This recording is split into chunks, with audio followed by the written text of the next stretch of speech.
ओम नमः शिवाय, हर हर महादेव, जय महाकाल। आप सबको पता है सावन का बहुत ही पवित्र महीना चल रहा है। मेरे देव आदि देव महादेव जी की कृपा सदैव आप भक्तों पर यूं ही बनी रहे, आपकी सारी मनोकामनाएं पूरी हो, यही मैं महादेव जी से प्रार्थना करता हूं। देखिए, अगर आपके जीवन में परेशानियों ने आपको घेरा हुआ है, कष्ट खत्म होने का नाम ही नहीं ले रहे हैं, चाहे वो आपकी धन की समस्या हो, चाहे वो बीमारी की समस्या हो, घर में कलेश या सुख समृद्धि नहीं बन रही हो, या फिर आपकी कोई मनोकामना है जो काफी समय से पूरी नहीं हो रही है, उपाय करते करते आप थक चुके हो ना, तो एकादशी का ये बहुत ही पवित्र उपाय, बहुत ही सुंदर से दिन आपको करना होगा। एका मिट्टी वाला उपाय पूज्य गुरु जी की कथा से सुन करके और समझ करके पूरे उपाय को बड़े ही विस्तार से बताऊंगा। परंतु उससे पहले आप सब भक्तों से एक छोटी सी गुजारिश करूंगा कि जो लोग पहली बार आए हैं, चैनल को सब्सक्राइब जरूर करना और वीडियो को लाइक करके महादेव जी का कोई सा भी प्यारा नाम कमेंट बॉक्स में लिखना मत भूलिएगा। इस पूरे वीडियो के अंदर हम लोग 4 महा उपायों के बारे में बात करेंगे जो कि आपकी अलग अलग मनोकामना पूर्ति के लिए सिद्ध होंगे। ध्यान से सुनना, समझते चले जाना। इस सावन की आखिरी एकादशी पर आपकी सारी मनोकामनाएं पूरी जरूर होगी। ठीक है, सबसे पहले बात करते हैं पहले वाले उपाय की तरफ। जो पहला वाला उपाय है, ये किन लोगों को करना है? अगर आपको धन को लेकर के बहुत ज्यादा समस्या है, या फिर कर्जा बहुत ज्यादा बढ़ गया है, घर में धन टिकता ही नहीं है, आता भी है लेकिन टिकता ही नहीं है, खर्चा बहुत ज्यादा हो जाता है, रुकता नहीं है, या फिर धन आ ही नहीं रहा है, तो धन की समस्या के लिए इस वाले उपाय को आपको जरूर करना होगा मात्र एकादशी के दिन। ठीक है, जो कि कल पड़ रही है। ध्यान से सुनना, आपको तैयार करना होगा इस तरीके से एक दीपक। अब ये जो दीपक होगा, ये होगा गोल बाती का। किसका होगा? गोल बाती का लगाना दीपक, और इसके अंदर भरना गाय माता का घी। ठीक है, बताना जरूरी होता है क्योंकि कब बहुत बार व्यक्ति जो है वो गलती कर बैठते हैं, वो गाय के घी की जगह जो घर में काम में आता है भैंस का घी या वगैरह, वो काम में ले लेते हैं। हमेशा ध्यान में रख लेना, महादेव जी को कभी दीप लगाओ तो आप गाय माता के घी का ही लगाना। ठीक है, तो ये तो हो गया पहला काम। अब इसी के साथ में आपको ले लेने होंगे थोड़े से गेहूं के दाने। अब भैया गेहूं के दाने कितने ले लेना? तो आधा मुट्ठी गेहूं के दाने ले लेना। अगर गेहूं के दाने नहीं है तो आप आधा मुट्ठी चावल ले लेना। चावल नहीं है तो जौ ले लेना। जौ नहीं है तो धान ले लेना। कुछ भी इनमें से जो मिले वो कुछ भी ले लेना, आधी मुट्ठी। ठीक है ना? ये मैं क्यों बता रहा हूं? क्योंकि जब भी आप दीपक लगाओगे ना, तो उसके नीचे आसन लगाना बहुत ज्यादा जरूरी है। तो ये आसन के लिए मैंने आपको बोला है, आप गलती मत करना।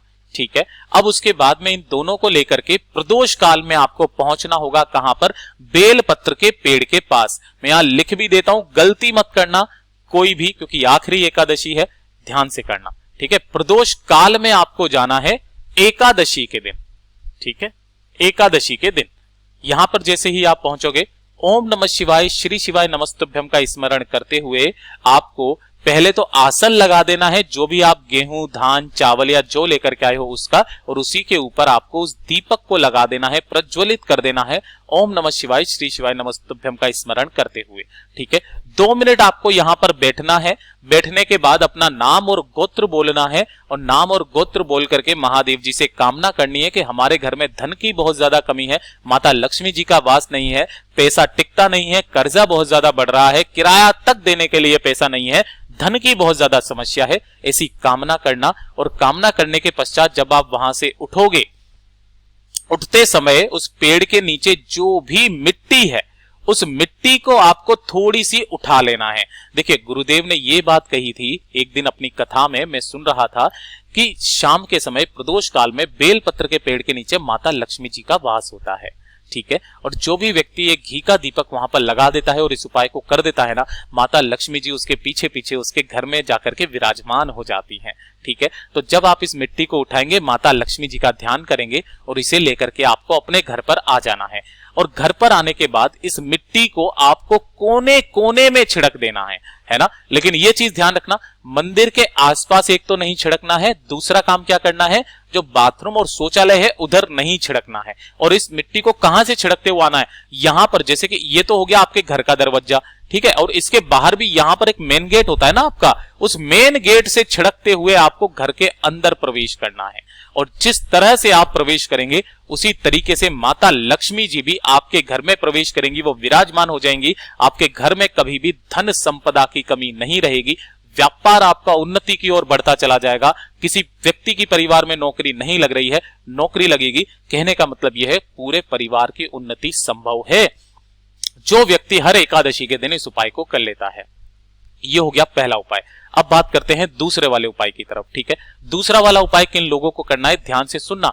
अगर आपके घर में बीमारी बहुत ज्यादा है ना, बीमारी ने पैर पसारे हुए हैं, कोई व्यक्ति बहुत ज्यादा बीमार रहता है, थोड़ा सा मौसम चेंज हुआ तो बीमारी हो गई, या फिर आप चाहते हो आपके परिवार में कभी कोई बीमारी ही ना हो, तो छोटा सा उपाय कर लेना।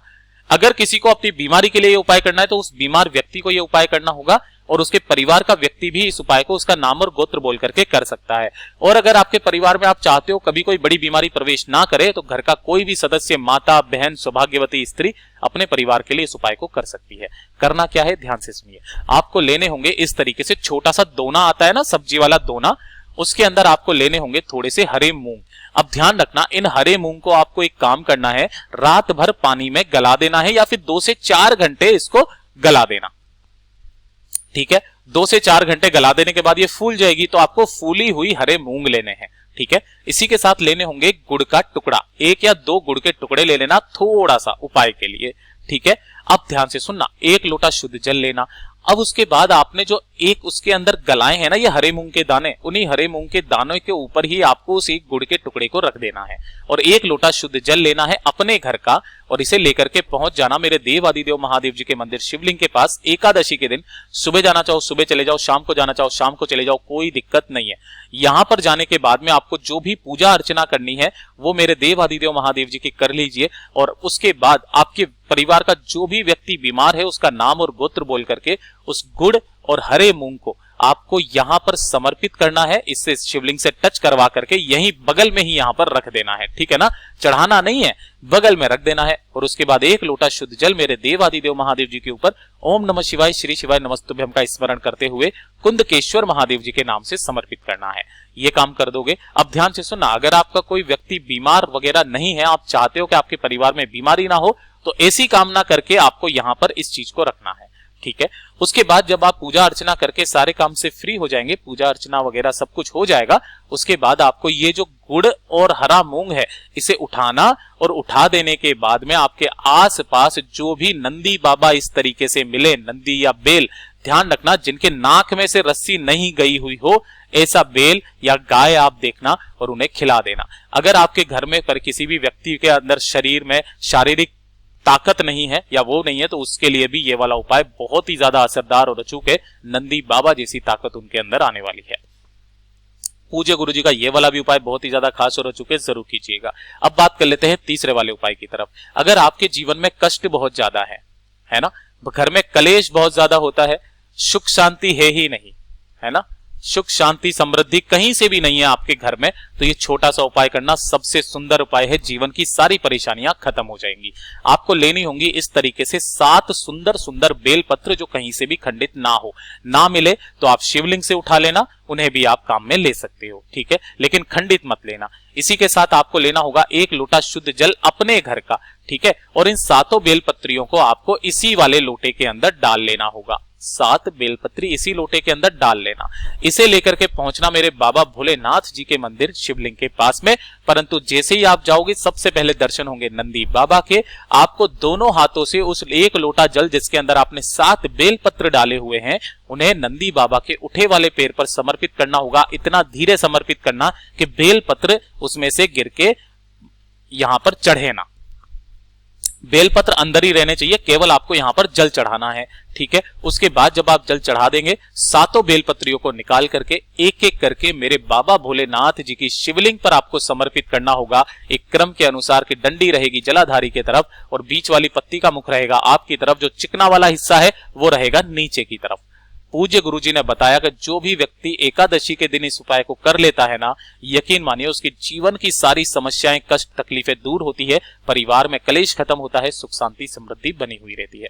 पूज्य गुरुजी का ये वाला भी उपाय बहुत ही ज्यादा खास और अचूक है, जरूर कीजिएगा। और अब बात कर लेते हैं सबसे आखिरी उपाय। अगर आपकी कोई मनोकामना पूरी नहीं हो रही है, उपाय करते करते थक गए हो, लेकिन फिर भी आपकी कोई मनोकामना पूरी अभी तक नहीं हुई है, तो ये छोटा सा उपाय कर लेना। घर प्राप्ति की, दुकान खोलने की इच्छा, किसी भी तरीके की आपकी इच्छा होगी पूरी जरूर होगी। एकादशी के दिन ही मात्र इस उपाय को किया जाता है, ध्यान से सुनिएगा। ठीक है, आपको लेना होगा इस तरीके से 1 लोटा शुद्ध जल अपने घर का। उसके बाद में आपको लेनी होंगी 5 बेल पत्र जो कहीं से भी खंडित ना हो। उसके साथ ही आपके घर में जो भी आपको चंदन मिल जाए, लाल या पीला, कैसा भी चंदन या सफेद चंदन, तो आपको चंदन ले लेना है। थोड़े से लेने होंगे चावल के दाने। क्या लेना होगा? चावल के दाने। थोड़े से लोगे तो थोड़े से लेना इस तरीके से कि इसमें से 5 चावल के दाने अलग रख लेना और बाकी के थोड़े से अलग रख लेना।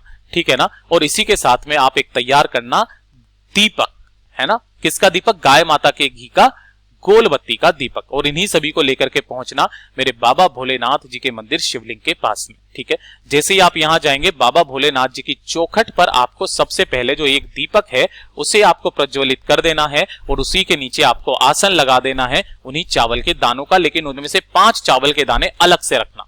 ठीक है ना। तो पहला काम तो ये हो गया। अब जैसे ही आप शिवलिंग के पास में पहुंचोगे तब ध्यान से सुनिएगा आपको करना क्या है। आपके पास में जो 5 बेल पत्रियां हैं, इन्हीं 5 बेल पत्रियों पर जो भी आपने चंदन लिया हुआ है उन चंदन की एक एक बिंदी इन सभी पत्तियों पर आपको लगानी है। जैसे कि एक बेल पत्र में 3 पत्तियां होती है, तो तीनों पत्तियों पर आपको एक एक बिंदी लगा देनी है, ऐसे करके। ठीक है, इसी तरीके से दूसरी बेलपत्र पर लगाना, तीसरी बेलपत्र पर लगाना, सभी पर लगानी है। ठीक है, ये काम हो गया। उसके बाद में आपको एक बेलपत्र उठाना है। एक बेलपत्र उठा करके और उसके ऊपर एक अक्षत यानी कि चावल का दाना लेकर के उसे सबसे पहले समर्पित करना होगा। कहां पर? वो चीज ध्यान से सुनिएगा। पहले नंबर पर समर्पित करना होगा गणेश जी के स्थान पर। ठीक है ना। गणेश जी का स्थान कौन सा होता है? शिवलिंग पर ही पूरा परिवार विराजमान होता है, सबको पता है। यहां पर पहले नंबर पर बेलपत्र यहां समर्पित करना, चंदन और एक चावल का दाना लेकर के। दूसरी बेलपत्र आपको कार्तिकेय जी के स्थान पर समर्पित करनी होगी। ठीक है ना। तीसरी बेलपत्र जो है वो आपको नंदी बाबा के उठे वाले पैर पर समर्पित करनी होगी। और जब आप पैर पर समर्पित करोगे ना, क्रम ध्यान रखिएगा, डंडी रहेगी पैर की तरफ और बड़ी वाली पत्ती का मुख रहेगा कहां पर? शिवलिंग की तरफ। इस तरीके से समर्पित करना तीसरे नंबर की। चौथे नंबर की जो बेलपत्री होगी वो आपको समर्पित करनी होगी, ये जो ऊपर की तरफ मटकी लगी हुई रहती है ना, इस मटकी पर उसी तरीके से एक चावल का दाना रख के चंदन की बिंदी लगा करके। और जो 5वीं बेलपत्र सबसे आखिरी बेलपत्र है, अपनी कामना कहते हुए एक चावल का दाना उसके ऊपर रखना बेलपत्र पर, माता रानी के हस्त कमल पर। जो ये वाला हिस्सा होता है ना जहां से शिवलिंग जुड़ा हुआ रहता है, ये माता रानी का हस्त कमल है, यहां से टच करवा करके शिवलिंग के ऊपर समर्पित करना। पत्ती का मुख रहेगा आपकी तरफ, डंडी रहेगी आपसे विपरीत दिशा में। उसके बाद 1 लोटा शुद्ध जल लेना और उस 1 लोटा शुद्ध जल को जिस जगह पर भी आपने बेलपत्री को समर्पित किया है उसी 1 लोटे में से आपको सभी जगह पर थोड़ा थोड़ा जल समर्पित करना है और अंत में आपको महादेव जी की शिवलिंग पर पूरा जल समर्पित कर देना है। ओम नमः शिवाय, श्री शिवाय नमस्तुभ्यम का स्मरण करते हुए अपनी कामना कहते हुए अपना नाम और गोत्र बोलना और वापस पूरी पूजा करने के बाद अपने घर की तरफ वापस चले आना। गुरुदेव ने बताया 1 से 2 एकादशी कर लेना, आपकी जो भी कामना होगी पूरी जरूर होगी। पूज्य गुरुजी ने जैसा अपनी कथाओं में बताया वैसा आसान भाषा में आपको बताने का संपूर्ण प्रयास किया।